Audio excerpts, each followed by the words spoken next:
ഈശോ മിശിഹായ്ക്ക് സ്തുതിയായിരിക്കട്ടെ. പ്രിയ സഹോദര സഹോദരി, നിനക്ക് നല്ല ഒരു ദിവസം നേരും. ഈശോ നിൻ്റെ ജീവിതത്തെ സമർത്ഥമായിട്ട് അനുഗ്രഹിക്കട്ടെ. ഒരിക്കലൊരു നിയമജ്ഞൻ ഈശോയുടെ അടുത്ത് വന്നിട്ട് ചോദിക്കുകയാണ്, ഏതാണ് നിയമത്തിലെ ഏറ്റവും സുപ്രധാന കൽപ്പന? നിയമജ്ഞൻ എന്ന് പറയുമ്പോൾ നിയമം മുഴുവൻ അറിയാവുന്നതാണ്. ഈശോയെ പരീക്ഷിക്കാനായിട്ട് ചോദിച്ചു എന്ന വചനത്തിൽ എഴുതപ്പെട്ടിരിക്കുക. ഈശോ മറുപടി കൊടുക്കുന്നത് ഇപ്രകാരമാണ്. വിശുദ്ധ മത്തായി അറിയിച്ച സുവിശേഷം 22-ാം അധ്യായം 37-ാം തിരുവചനം.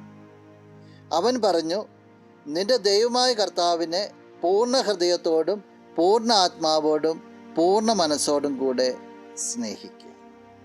പക്ഷെ സൂചിപ്പിക്കും, രണ്ടാമത് പറയുന്നുണ്ട്, നിന്നെപ്പോലെ നിന്റെ അയൽക്കാരനെ സ്നേഹിക്കുക.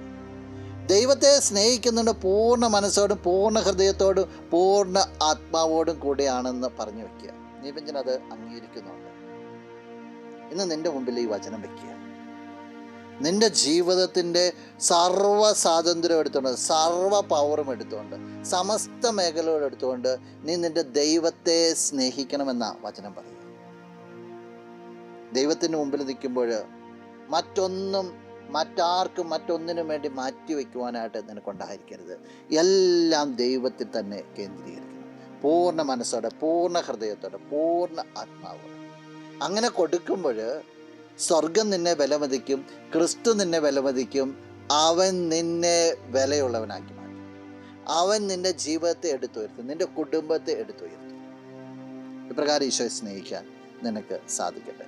നമുക്ക് പ്രാർത്ഥിക്കാം. കണ്ണുകൾ അടച്ചൊന്ന് കരങ്ങൾ. നല്ലവനായ കർത്താവേ, നിന്നെ അങ്ങ് സ്തുതിക്കുന്നു, ആരാധിക്കുന്നു, മഹത്വപ്പെടുത്തുന്നു. നിന്റെ നിറ സാന്നിധ്യത്തിന് നന്ദി പറയുക. ഈശോ ഈ വ്യക്തിയെ അനുഗ്രഹിക്കണം. പൂർണ്ണ മനസ്സോടെ, പൂർണ്ണ ഹൃദയത്തോടെ, പൂർണ്ണ ആത്മാവോടെ നിന്നെ സ്നേഹിക്കുവാനുള്ള വലിയൊരു അഭിഷേകം ഈ വ്യക്തിക്ക് നൽകണം. എപ്പോഴും ഹൃദയം നിന്നോട് ഒട്ടിച്ചേർന്ന്, ഇപ്പോഴും എപ്പോഴും എന്നേക്കും. ആമേൻ.